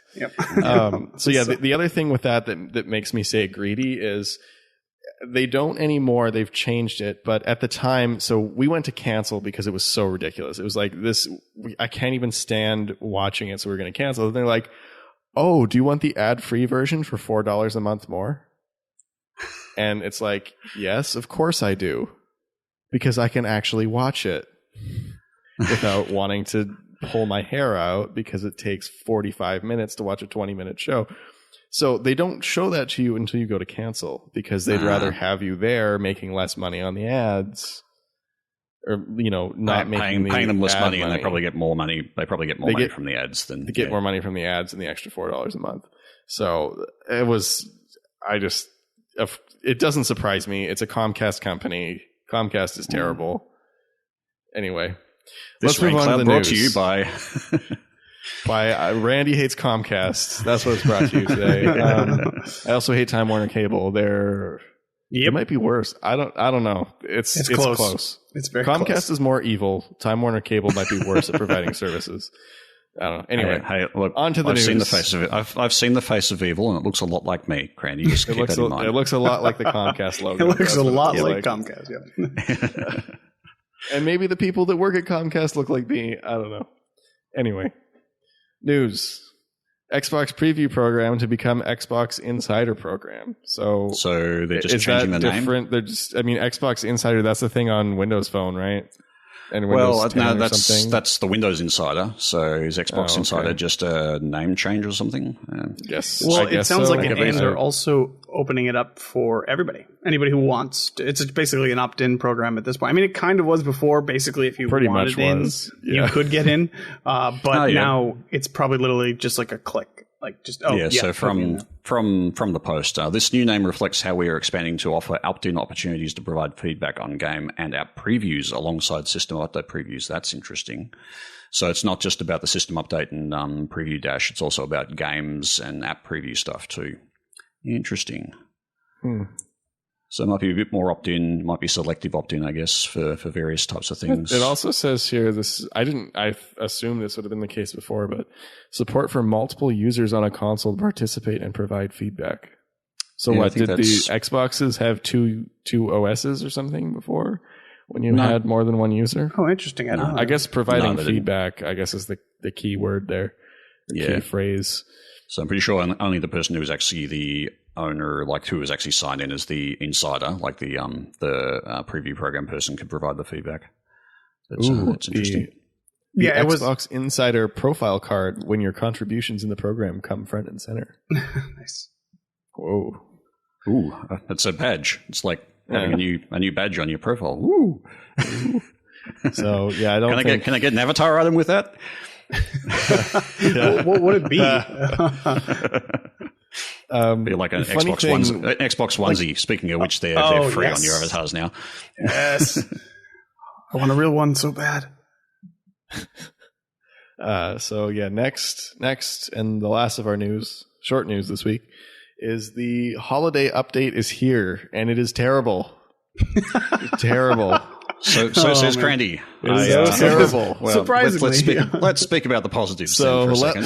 let's do a couple terrible things first. Then you sunshines can talk about it. We're going to rain on it first because this week's a Rain Cloud show. I'm your host, Brandon Fream. I'm your host, Brandon Fream. I am so happy.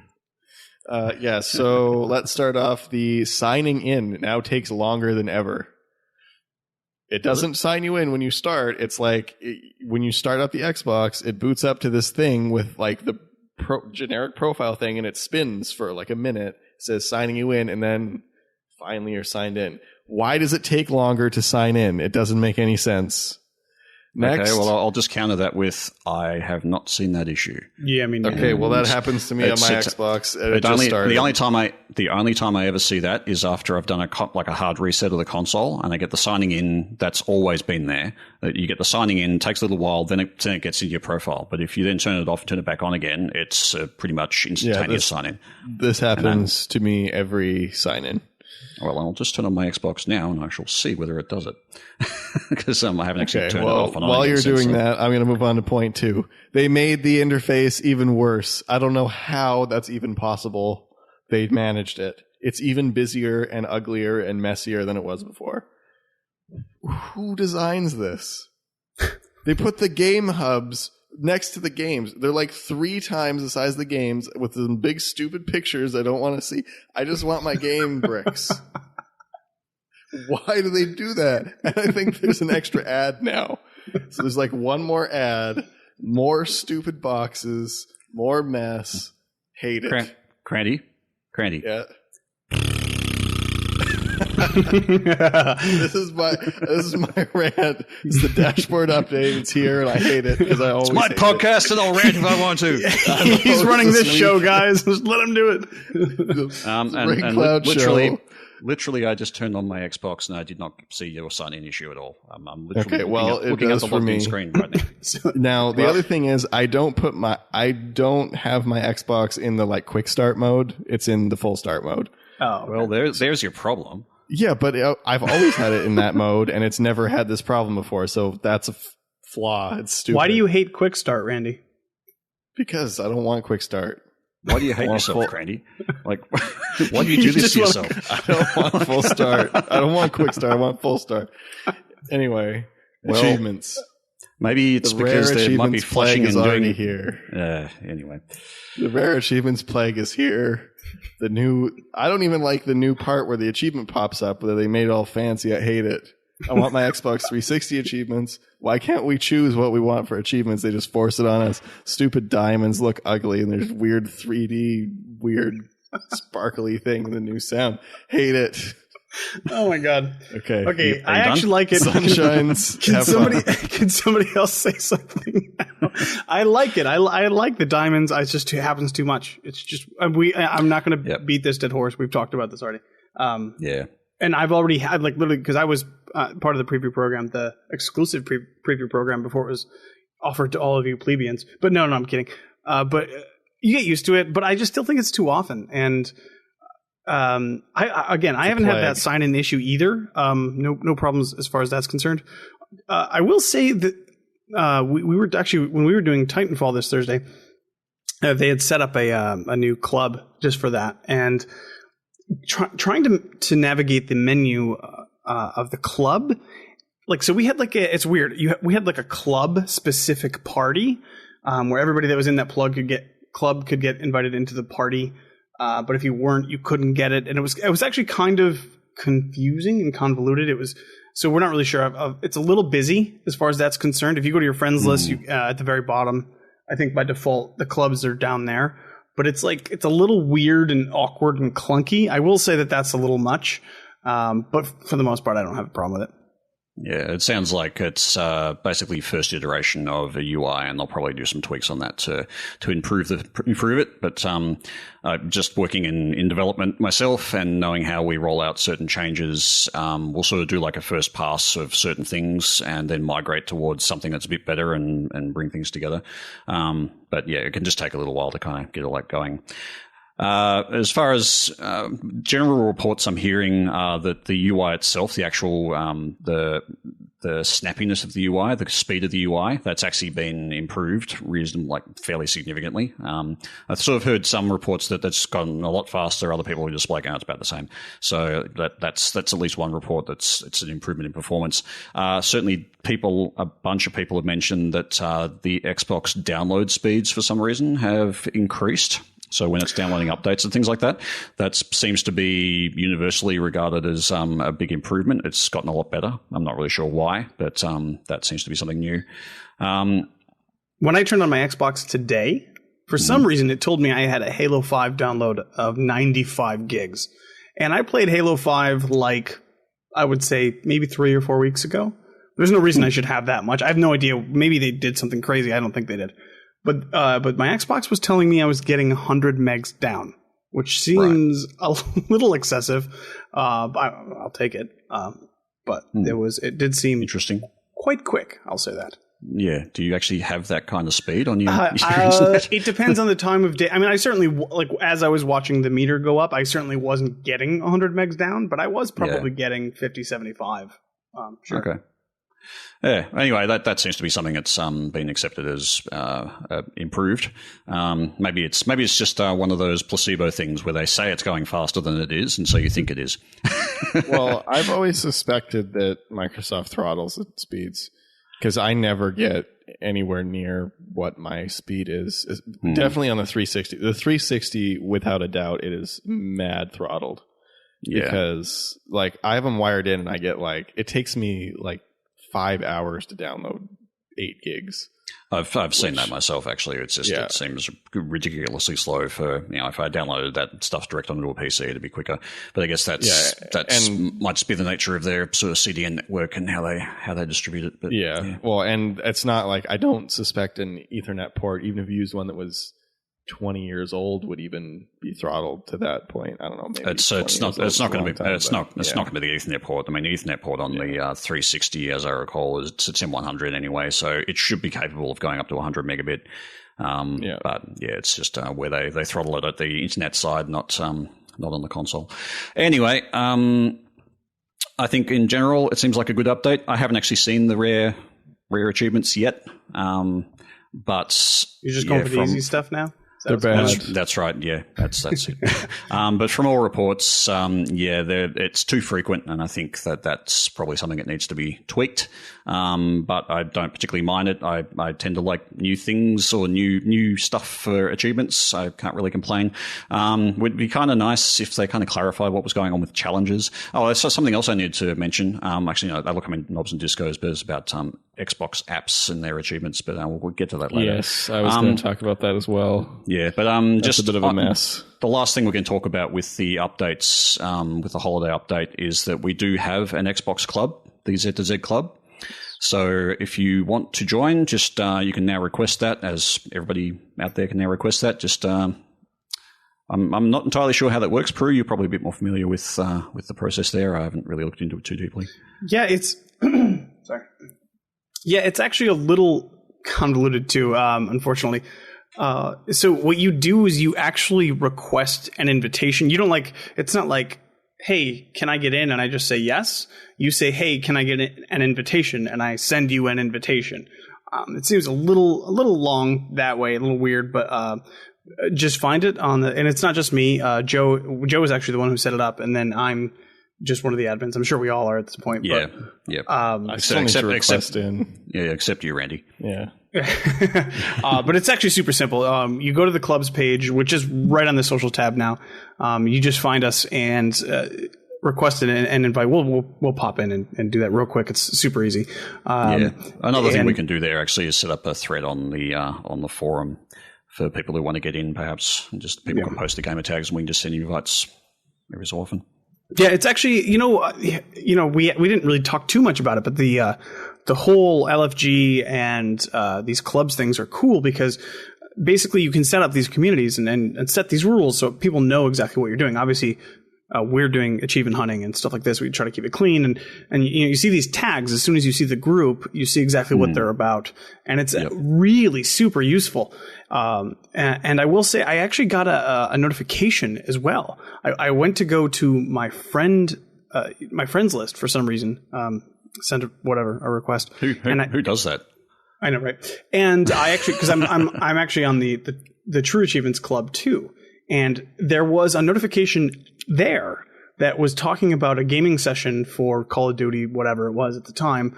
They're like, oh, we're doing this session of this, and it was actually really cool. Like, you could just go there and be like, hey, I want to be involved in that.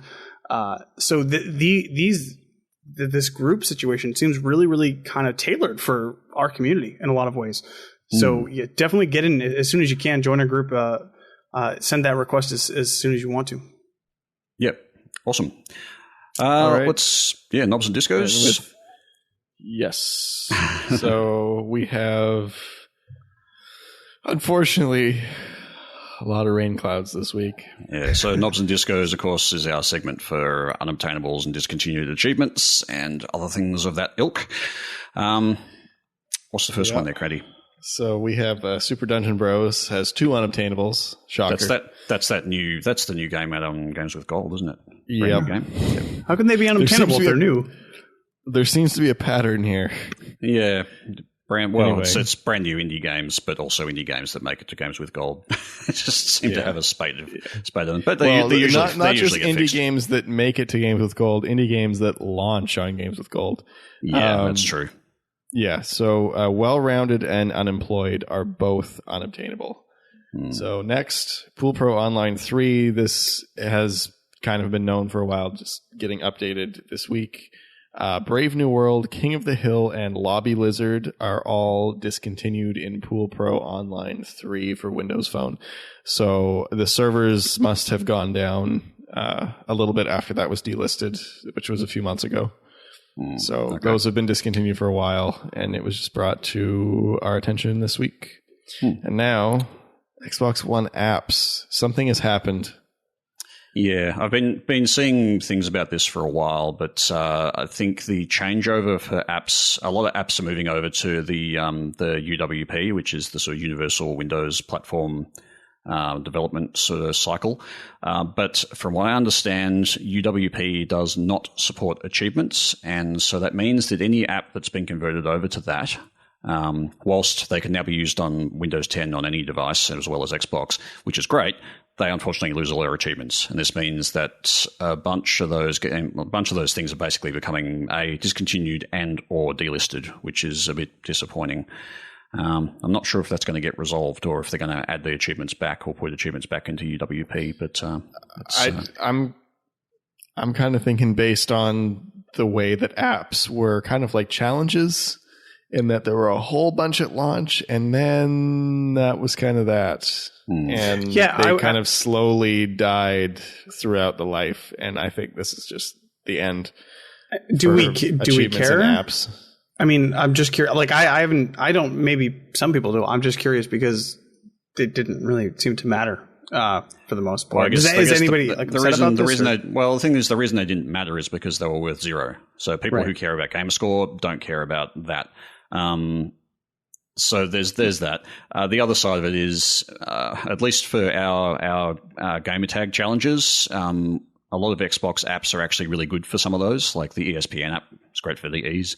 So it's kind of would have been handy to have those stick around, but yeah, I think there's kind of 0 point achievements are generally not going to get a lot of love. I think if they happen to have like 1,000 gamer score on an app, you damn well going to get people playing that or doing it for that. Now, see, I'm going to take the opposite stance here. A lot of people would complain about it and think it was wrong, but people would still do it because that's what we do. See, I kind of like the achievements in apps. I definitely went out and completed a few apps just to complete them. Oh yeah, I'm not saying I have 100% completion in apps. Yeah, I'm not saying that that wasn't. There certainly aren't. I'm not saying that there aren't people who are interested in those things, and I mean, I've sort of got a passing interest in it, but if I'm looking at an app versus a game which gives me gamer score, I'm probably more likely to lean towards doing the gamer score related one than an app. So I think the only app I've actually completed happens to be the True Achievements app. So, yeah, I don't know. A lot of them as well were really kind of grindy, like, some of the TV ones, watch 70 seasons of such and such a show. It's like, really? Well, and then you had, what was it? I think it was Hulu that had achievements that were unobtainable because they're like, oh, we have all these grand plans and now the app is discontinued. Yeah. So, there's too many to list in this. And if you have them on your tag, I would check it out. I think all the flags have been updated. Were they? Yeah, and I think as well, a lot of those things are automatically updating along with the dashboard updates. So you're kind of stuck. You can't necessarily get access to them anymore, even if you have them on your tag. So that's a bit of an issue. Well, the other thing too is a lot of them rely on servers, and if they're not updated, they're not going to let you connect to the internet. So yeah, that's that too. Yeah, so that's unfortunate. But that is it for our Knobs and Discos this week. On to our review segment, which is now called Review Zed, with Randy and Damien. Take it away. Grumble, grumble. I have to create a new intro. Grumble, grumble. Shovelware Cemetery. So, this week on Reviewing Zeds, we got myself and Crandy. Hey. Hey, Crandy. And we are reviewing Monochroma. So Monochroma is published and developed by Nowhere Studios. It came out on June 24th, 2016 for Xbox One. It is an Xbox Live store price of $9.99. I'd also just want to note this actually was released for PC back in 2014, I think, originally. So, yeah, it was 2014. Yeah. So, I guess, so for me, Monochroma, if you've played Limbo or Inside, then from how far I've gotten into Monochroma, and, I'll kind of turn over to you on there, this is, I don't want to say the poor man's version, but yeah, it's the poor man. I mean, Inside, from the way I started playing it, being a $20 title, and had a lot of this undertone of what was going on in the story that's in the world that you're running around in. This I just felt kind of the inverse. I really didn't care. Yeah, it's kind of the same thing. And there's a review on TA that I think sums it up really nicely. And the kind of intro is, I really wanted to like Monochroma, but I had a hard time doing it. And I'm kind of in the same boat as it. So it's a puzzle platform. Like, at its core, it is a puzzle platformer. Yeah. And it really doesn't do either of those things very well. The platforming is just terrible. Like, the movements, the controls are clunky and weird, and you die when you don't expect, and you can't see anything because it's all in black and white. I had to turn the brightness on the game all the way up because it just got to the point where like everything just blended together on the screen, and I couldn't tell what was a platform and what wasn't. And I didn't like that aspect of it. And so it looks really nice. All of the settings and the characters and everything look really nice, but and it tries to tell the story, but it just kind of falls short. There's not enough of it to really get into it, and I feel it's in that regard kind of a lot like the final station, where by the time you get to the end of the game, you've kind of just figured out what's going on, like fully. Kind of, but not really. And then the game's over. Well, that reminds me a lot of how Inside was as well. And just this undertone of a game where... So, I guess to start off, so Monochroma starts off, you're a boy, and you have a... Basically, I guess you're supposed to figure out it's your younger brother, and he's flying a kite. And your younger brother's dumb. Oh, yeah. Well, anyway, So he's flying a kite, and you're just kind of running along in a field that gets you through the tutorial. And basically, he loses control of the kite and just ineptly hurts himself. So your burden now through the rest of the game is to get through this platformer while you have to pick up your brother, put him down, get around obstacles, and avoid killing him or yourself. And they could have really used the brother as a key piece of certain puzzles. And they did for like 2. Yeah. And then the rest of the time, he's just a total burden. And where do I stick with it around the rest of the puzzle? Exactly. And it makes the game so frustrating because you just have to lug him around for this whole game. And you don't really use him as a piece of any puzzle solving. You just put him down somewhere where he's not going to get killed and then solve the puzzle, then pick him up and carry on. Yeah. And I think that's one of the problems too with you're sitting here, and obviously if he gets killed or you can't advance without like, no, you forgot your brother, go back and get him. But you're not at any point where I feel this like attachment of, I really want to help out my brother. It's just kind of, God, I got to lug this guy around with me. See, now this is a little bit of a spoiler, but it'll keep you playing. So turns out there's a part in the game where your brother gets kidnapped. Ooh. And it makes playing like there's like 2 chapters where you don't have to carry him around, and they're so much better. Like it's such an improvement. It's ridiculous. Then you find him again, and you're like, God damn. Yeah, exactly. And then you remember, you're like, man, it is really annoying having to carry my brother around with me. Yeah. So obviously, not only have you not played Inside, I am assuming you have not listened to the Fream spoiler cast. I have not. I tend to save the spoiler casts until I've played the games. I just can't seem to listen to spoiler cast because I really didn't care. But my point being, this is that type of game where it felt like there was a lot going on in the backstory. At least it was progressing around. But like as I said, I was playing Inside after having played Inside. And Inside took the whole story to another level. And in my review of Inside, I'm not a huge fan of that. At the point of, if I'm playing a 3-hour game and I'm supposed to read, just so depthly into it, and then I have a developer that really doesn't want to tell me what the point of the story is, then I'm really not going to think about it. And yeah, it's like art for the sake of just... I don't know. I guess, yes, video games are an artistic expression and all that, but sometimes on just games, I just can't get behind the greater subcontext, especially in these forms where it's there's no narrative, there's no this, and you're like, oh, I have to really, really sit here and think about it. And is this a commentary on a society? And I mean, that's what Limbo. Well, no, Limbo is I think about a car accident, but then Inside they wouldn't even tell you. So when I started playing this, it gets into that. Oh God, not one of these things again. Yeah, Whatever. and it's definitely like having made it to the end. So I guess for context, I finished up all the achievements today. So I've fully completed the story and went back and mopped up a couple that I missed. And a note for this too, there's the flower achievement for finding all of the collectibles is extremely buggy.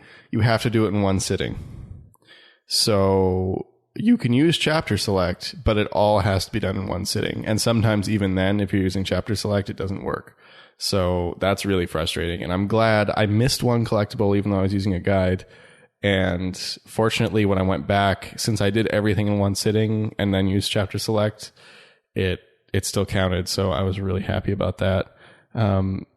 And in terms of achievements too, it's very easy completion, probably 5 to 6 hours, I would say. TA has it estimated at 3 to 4. I think that's a little on the short side. If you played through it again, or if you've played through it once, you probably could do it. Yeah, if you played through it once, you could probably do it in 2 to 3. But if it's your first playthrough and you're not using a walkthrough for everything, it's probably going to take you, 5 to 6. There's a lot of really frustrating platforming sections and just unnecessarily frustrating things you have to do. Like, for example, the collectibles. If you get the collectible and then you die before you get to, far enough in, then you have to go back and get it again and not die until you get far enough in, so it actually keeps it in your checkpoints, which is really annoying. And just, again, there's so much stuff in here that shouldn't have been there, and it just makes the game more frustrating. That combined with the story, while it is interesting, it doesn't progress enough. Once you kind of get, like, you get the first bit, you fall through the roof, you're trying to get to wherever you're trying to get to, you stumble across this lab. I won't go in much more detail than that, but after you get to that point, really nothing happens for another 2 hours. You're just playing through, and then you're like, oh, okay, well now you're in this new bit, and then it progresses for like half an hour, then it's done. So you just find yourself playing through this kind of same thing that's not really the gameplay's not really good. There's not really anything going on, and it's kind of a shame because I feel like it had potential to be a lot better than it is. Well, and that was the one thing. Like, so Inside, you start off and you're trying to escape. Like, it really doesn't tell you why, but you just figure it out really quickly.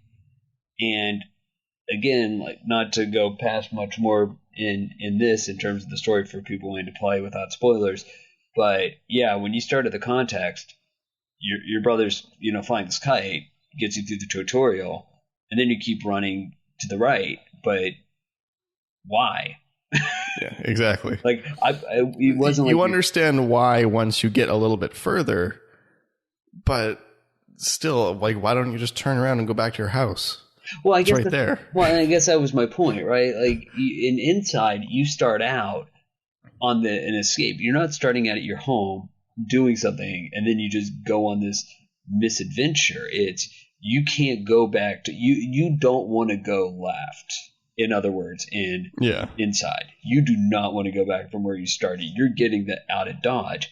In this game, why was I running right? I mean, other than getting my brother and getting a kite, and then once he was hurt, okay, shouldn't I take him back home? Like, hey, Mom, brother hurt himself. So I guess go ahead. Yeah, and then there's that, and then I was really bummed out with the ending. I won't go into it, but if you play the game, it's kind of lame. I thought it's kind of another similarity with Final Station, where it's just kind of like I will say I liked the kite achievement in here. I thought that was funny. Yeah, it was. Yeah, I missed that one, but yeah, really, if you want a quick 250 gamer score. You don't care about completions, you can get the first 250 gamer score in probably 3 to 5 minutes. Not even that. I don't even think it's that. Yeah. Well, did you drown yourself and get the 50 yeah, I at the beginning? left. Yeah, I did too. Yeah. So you can do that and then the kite, and that's pretty quick. I mean, so, and bragging on the game a fair amount.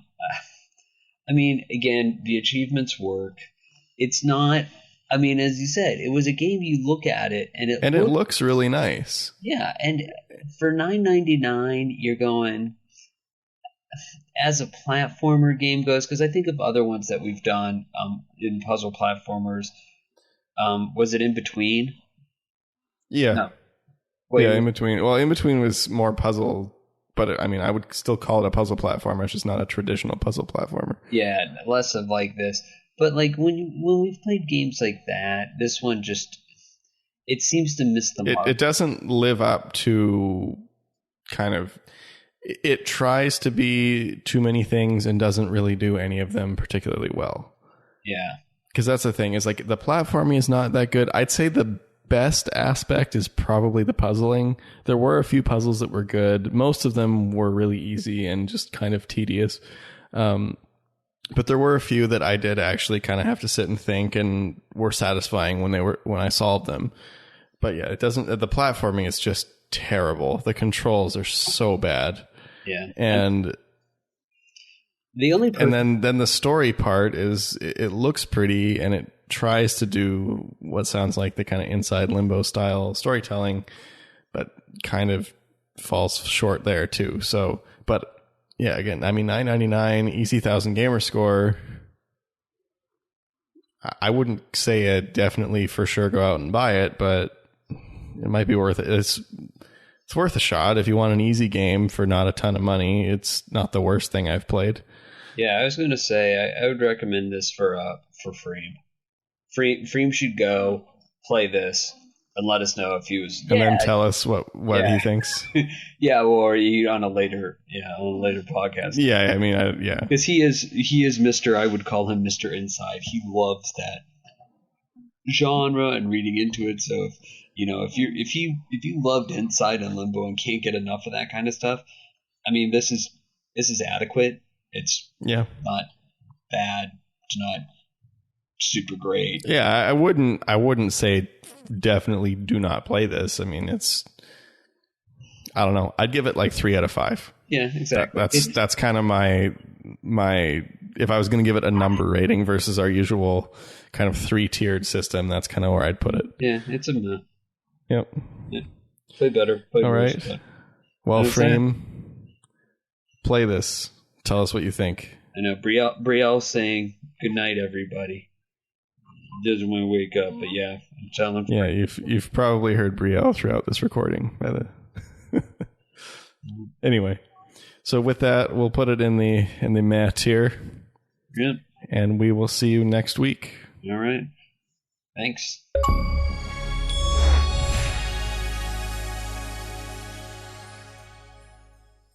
Thanks again for listening. We hoped you enjoyed it because I enjoyed recording it. If you could help us out, please give us a rating on iTunes or Google Play or whatever you're using to listen to this podcast. It helps us reach more people, and we would really appreciate it. Our website is zed2zed.com, where you can find show notes, credits, and links to the things we've discussed during the show. We also have some great things coming up in the future, so keep listening and checking our forums at forum.zed2zed.com. You can also contact us on Twitter at Zed2Zed, ZEDTOZED, or email us directly at contact@zed2zed.com. We've also got a leaderboard set up at trueachievements.com to help reach out to our wonderful listeners. A big thanks to Libsyn, Discord, Trello, Twitter, Discourse, and Zencastr for providing the tools that we use to make the show. Quick shout out to all the sites that helped us out this week and made achievement hunting a reality and this podcast possible. And of course, PAX for having a great event, and Xbox.com for covering the new update this week. TrueAchievements.com and all the other dedicated achievement sites out there for giving us the tools to track and hunt our achievements as much as we do. And last but not least, of course, Microsoft for the Xbox console. On behalf of Tarragon, Proulx, and Randy, this has been Brandon. And to all you achievement hunters and Gamerscore junkies out there, thank you for listening, and we will see you next episode.